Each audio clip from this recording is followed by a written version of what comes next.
Hello दोस्तों, bone marrow इसका नाम तो आपने बहुत जगह पे सुना होगा। इवन मूवीज़ में सबसे ज़्यादा इसका नाम मतलब यूज़ होता है। एक्चुअल में क्या होता है ये और क्या इसके फंक्शन है और आखिर ये हमारी बॉडी के लिए क्यों सबसे इम्पोर्टेंट पार्ट्स में से एक है।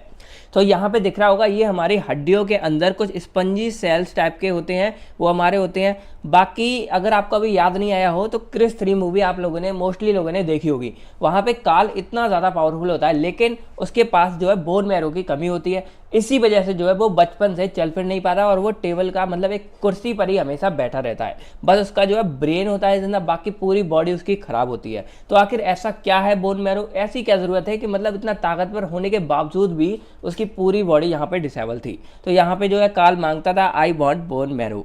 तो चलिए देखते हैं कि बोन मैरो एक्चुअल में होता क्या है। तो ये हमारे हड्डियों के अंदर कुछ स्पंजी सब्सटेंस होते हैं, स्पंजी सेल होते हैं और इसका जो मेन काम होता है वो होता है कि ये हमारी WBC, RBC और प्लेटलेट 3 सेलों का प्रोडक्शन करता है, प्रोड्यूस करता है या हम बोल सकते हैं मैन्युफैक्चर करता है।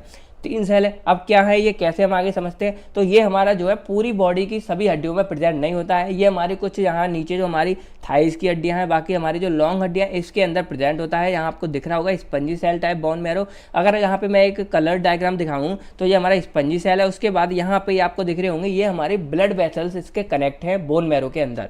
तो यहाँ पे जो भी हमारा ब्लड फॉर्म होता है ये हमारा इसी ब्लड वेसल्स के द्वारा चला जाता है, पूरी बॉडी में डिस्ट्रीब्यूट हो जाता है। तो आपको काम पता चल गया कि ये हमारा WBC बनाता है, फिर रेड ब्लड सेल्स बनाता है, देन हमारा ये बनाता है प्लेटलेट। अब ये इंपॉर्टेंट क्यों है, आखिर इसकी हमको जरूरत क्यों है। तो इसकी जरूरत हमको इसलिए है क्योंकि जो ये हमारे 3 सेल हैं, इन तीनों सेलों को मतलब ये हमारे क्या काम करते हैं कि जो हमारा व्हाइट ब्लड सेल्स होता है ये हमारी बॉडी के अंदर जितने भी इन्फेक्शन वगैरह होते हैं उनसे लड़ता है। मतलब हम बोल सकते हैं हमारी बॉडी का एक सिक्योरिटी गार्ड होता है व्हाइट ब्लड सेल। देन हमारा रेड ब्लड सेल्स होता है, ये हमारा क्या करता है पूरी बॉडी में ऑक्सीजन को पहुंचाता है। ऑक्सीजन हमारी बॉडी के लिए मोस्ट इंपोर्टेंट गैस होती है, ठीक है। उसके बिना मतलब हम लोग जिंदा नहीं रह सकते। तीसरा हमारा क्या है, प्लेटलेट है। प्लेटलेट क्या करता है, अगर कहीं पे हमें चोट वगैरह लगती है तो जो ब्लीडिंग होती है उसको स्टॉप करने का काम करता है। तो ये 3 सेल जो मोस्ट इंपोर्टेंट सेल्स है हमारी बॉडी के अंदर, उनको क्या कर रहा है, ये हमारा प्रेजेंट कर रहा है, प्रोड्यूस कर रहा है, मैन्युफैक्चर। इसी के लिए जो है इसको हम ब्लड सेल फैक्ट्री नाम से भी जानते हैं, ठीक है फ्रेंड। बाकी अगर यहाँ डायग्राम आप देखें तो ये हमारा एक ब्लड का कंपोजिशन है। इसके अंदर आपको दिख रहे होंगे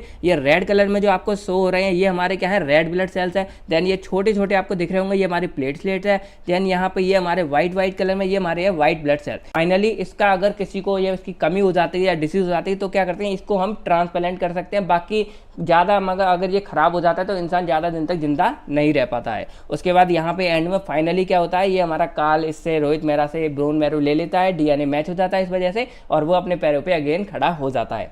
तो ये हमारा था बोन मैरो। आई होप आप लोगों को समझ आ गया होगा कैसा होता है, क्या होता है। बहुत ज़्यादा इंपॉर्टेंट होता है हमारी बॉडी में। कीजिए, कमेंट कीजिए और शेयर कीजिए इसे अपने दोस्तों के साथ। बाकी ऐसे ही नॉलेजेबल और इंटरेस्टिंग वीडियो कम टाइम में देखने के लिए चैनल को सब्सक्राइब कीजिए। बाकी डिस्क्रिप्शन को एक बार जरूर विजिट कीजिए। तो मिलते हैं आपसे बहुत जल्द नेक्स्ट वीडियो में, तब तक के लिए thank you friends, take care and bye bye.